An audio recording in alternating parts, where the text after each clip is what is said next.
शिरडी का साईं बाबा, उन्होंने पूछा क्या वो भगवान है? आप अगर ये पूछते ना कि क्या वो आदमी भी था पूरा, तो मुझे हंसी नहीं आती, लेकिन डायरेक्टली भगवान। थोड़ा सा इस चीज को समझे। आपने किसी जैन मंदिर में साईं बाबा की मूर्ति देखी? किसी बौद्ध मठ में, किसी सिख गुरुद्वारे में, उसकी छोड़िए किसी चर्च में साईं बाबा की मूर्ति देखी? अरे उसको छोड़िए किसी मस्जिद में उसका कैलेंडर भी देखा? केवल हिंदुओं के मंदिर में साईं बाबा की मूर्तियां कह कह करके बिठाई जाती है, पैसा दे दे करके।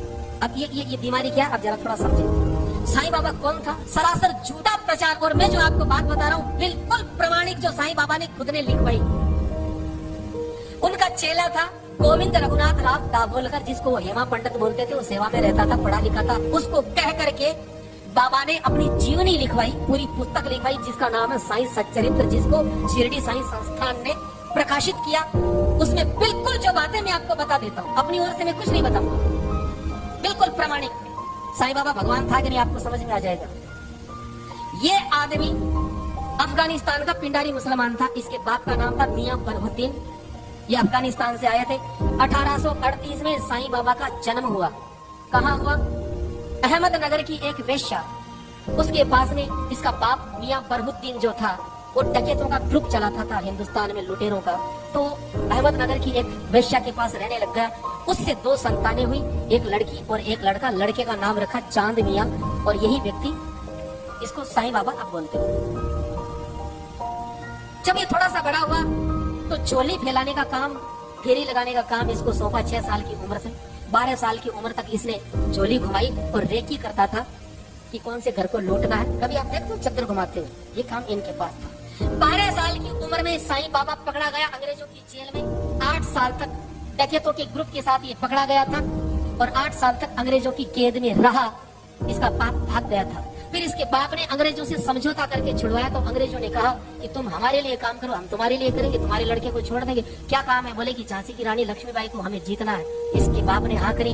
वो व्यक्ति, इसका बाप, झांसी में चला गया और रात को गेट खोला। उसने झांसी की रानी को मरवाने का काम, उसमें सहयोग किया इसके बाप ने।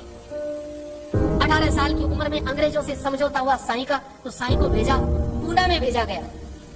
लोकमान्य तिलक के स्वतंत्रता संग्राम को दबाने के लिए इसको प्रोजेक्ट करके अंग्रेजों ने भेजा पूना में। और लोकमान्य बाल गंगाधर तिलक इतने चतुर थे, वो समझ गए कि ये पाखंड रचा रहा है, ये दुनिया को भटकाएगा। लोकमान्य तिलक ने चौराहे पर पटक करके अपनी जूती से पीटा इस आदमी को। वो जूती पहनते थे आगे से, टीकी टीकी सी, उससे नीचे पटक करके पीटा और कहा फिर कभी यहाँ दिख गया तो जान से मार दूंगा। तो ये आदमी वहां से भागा। बिल्कुल पाखंड का रूप इसने धारण किया, लोगों को ठगने के लिए। मैं भूत प्रेत जानता हूँ, मैं तंत्र मंत्र जानता हूँ, मैं 1 रू में बेटा दूंगा, मैं आरोग्य दूंगा, मैं पैसा दूंगा। पाखंड। फिर ये व्यक्ति शिरडी में आया 20 साल की उम्र में। शिरडी में क्यों, बंबई में क्यों नहीं? क्योंकि शिरडी में, उस क्षेत्र में संत ज्ञानेश्वर हुए थे। वहाँ के लोग बड़े श्रद्धावान थे, भावुक थे। तो सोचा कि मेरी दुकान चल जाएगी। वहां पर ये आदमी आया और आकर के धीरे धीरे इसने अपना अड्डा जमाया। रोज ये कुरान का पाठ करवाता। इसका शिष्य था अब्दुल बाबा, कुरान का पाठ करवाता।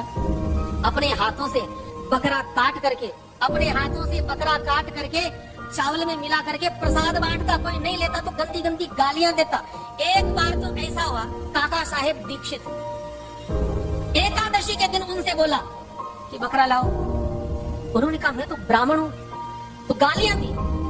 जबरदस्ती मंगवाया और बना करके उसका ब्राह्मण धर्म भ्रष्ट किया। उसको भी बोले खा। एक बार तो ऐसा हुआ, शिरडी में हैजा फैल गया।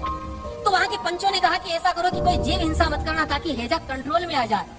सबने जीव हिंसा बंद कर दी, लेकिन इसने कहा मैं तो काटूंगा। बकरा अपने हाथों से काटता, काट करके चावल में मिला करके सबको प्रसाद बांटता। बोले मैं तो मुसलमान हूँ। ये आदमी महीनों महीनों नहाता नहीं था। संडास जाने का डिब्बा, उसी से ये आदमी पानी पीता, चिलम पीता था। सन 1887 में इसको दमे की बीमारी हुई, चिलम की वजह से। अपनी दमे की बीमारी ये जिंदगी में कभी ठीक नहीं कर पाया। और 1918 में 3 दिन दमे का इसको अटैक आया। और 1918 में दशहरे का दिन था, उस दिन ये आदमी मर गया। अब मुझे एक बात बताइए, न तो इसने कोई प्रतिभा थी, न इसमें कोई भक्ति थी, न इसका हिंदू धर्म से कोई लेना देना था। जिंदगी भर ये हिंदू देवी देवताओं को गालियां देता था, जो आपको ये साईं राम ओम साईं ये तो बाद में जोड़े गए केवल मूर्ख बनाने के लिए।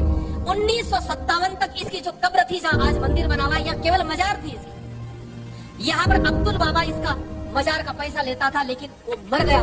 तब हरि सीताराम दीक्षित नाम के कांग्रेसी नेता थे, उन्होंने इस मजार को अपने कंट्रोल में किया और पैसा लेना शुरू किया।